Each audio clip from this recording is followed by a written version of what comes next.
cocoa prices surged to historic peaks, then swung wildly through 2025. Farmers in Ghana and Ivory Coast are still struggling to afford basic food for their families.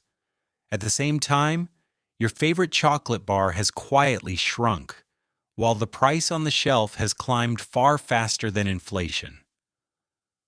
So what is happening here? Who decides whether that simple bar costs $2 or $7? And why does almost nobody talk about it? The heart of the conflict is simple to describe and messy in reality. Most of the world's cocoa comes from just a few countries in West Africa. When strange weather patterns and plant diseases hit those regions, supply falls sharply and prices surge on global markets. On paper, this should be good for farmers and bad for chocolate companies. But farmers in Ivory Coast and Ghana are usually paid a fixed price for an entire season. Governments set these farm gate prices in advance, based on where they expect global cocoa prices to be. When prices later explode on the international markets, farmers do not automatically share that upside. They have already been locked into a lower level. On the other end of the chain, shoppers do not see instant changes either. Brands and retailers work with long-term contracts, stored inventory, and hedging strategies. For months, store prices can stay almost unchanged, even as the cost of raw cocoa behaves like a roller coaster. So the conflict is this: real scarcity and real risk exist at the farm level, but the flow of money and value moves through layers of contracts, markets, and strategies before it ever reaches farmers or consumers. So what happens when you follow the money from farm to futures market? To understand how that value is shaped, you have to move away from the farm and into the financial world. The true world price of cocoa is not discovered in a village marketplace. It is calculated from futures contracts traded in London and New York. These are agreements to buy or sell cocoa at a set price in the future. Everyday traders, hedge funds, exporters, and chocolate manufacturers buy and sell these contracts. An official global reference price is then created by averaging the prices of the nearest futures months. That single number becomes the benchmark for almost everyone. Governments selling cocoa forward, exporters signing contracts, and brands planning their ingredient costs. Speculation sits right inside this process. When hedge funds and other financial players believe cocoa will become scarce, they can build massive positions that bet on rising prices. They do not need to store beans or ship anything. They just need exposure to the price. When enough money leans in the same direction, it can push futures prices higher and keep them there for longer than physical fundamentals alone would suggest. At the same time, big chocolate companies are constantly hedging. They use these same futures contracts to lock in cocoa costs months or years ahead. If they hedge early, before a spike, they can protect their margins while everyone else complains about record prices. If they hesitate or roll their hedges at the wrong moment, they suddenly face costs that are double or triple what they budgeted. So the stage is packed with players.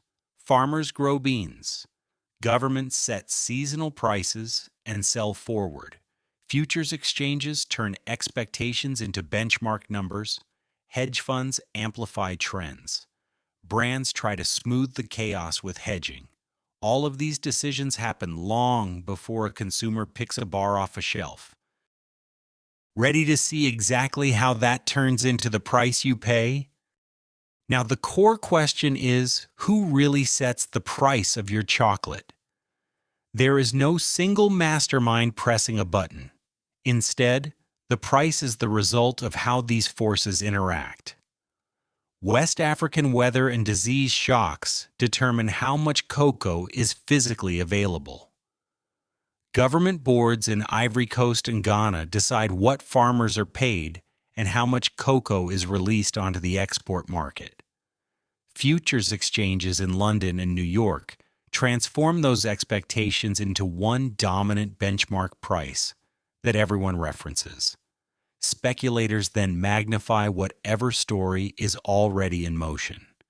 When they take large, long positions, they can push cocoa futures far above previous levels and keep them elevated. This does not create droughts or destroy trees, but it does change how painful those shortages feel in the financial system. Chocolate companies respond by adjusting their hedging, reformulating products, and negotiating harder with retailers. Some get lucky because they locked in lower prices early. Others face a squeeze and start planning price increases or smaller product sizes. So the answer is uncomfortable. No single actor controls your chocolate price. The number you see is the result of a system where power is unevenly distributed and where financial expectations often move faster than reality on farms or in stores. But when the system is fully exposed, the real power dynamic snaps into focus. This is where the system's true shape becomes visible. Farmers are the ones who live with the weather, the diseases, and the long crop cycles. They carry biological risk, but they capture very little of the financial reward when prices soar. Governments try to stabilize their income with fixed seasonal prices and premiums, but this protection works only up to a point when global markets are violently volatile. Hedge funds and other financial players can enter and exit the market almost at will. When things get too wild, they close positions and move their money elsewhere. Yet their earlier activity may have helped push prices to extremes that ripple through the real world long after they are gone. Big brands, meanwhile, sit at the junction of finance and retail. They are close enough to the futures markets to hedge intelligently, and powerful enough to pass higher costs onto retailers and consumers when they need to. They decide whether to shrink a bar, raise the price, change the recipe, or launch a more premium version to justify a higher margin. Even as cocoa prices cool through 2026, the retail lag persists and volatility endures. By the time the process reaches the supermarket, the most visible change is simple. The bar you remember is smaller than it used to be. The price on the label is higher than last year.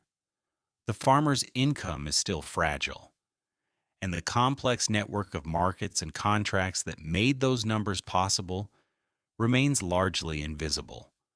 Once you see that pattern in chocolate, you start to recognize it elsewhere.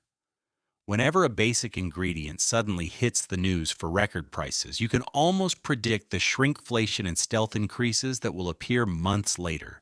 It is agriculture meeting global finance, filtered through corporate strategy and retail psychology. And that leads to the next curiosity. If an everyday treat like chocolate is shaped this deeply by financial markets, speculation, and hedging, how many of the other foods you buy are quietly governed by the same hidden price game?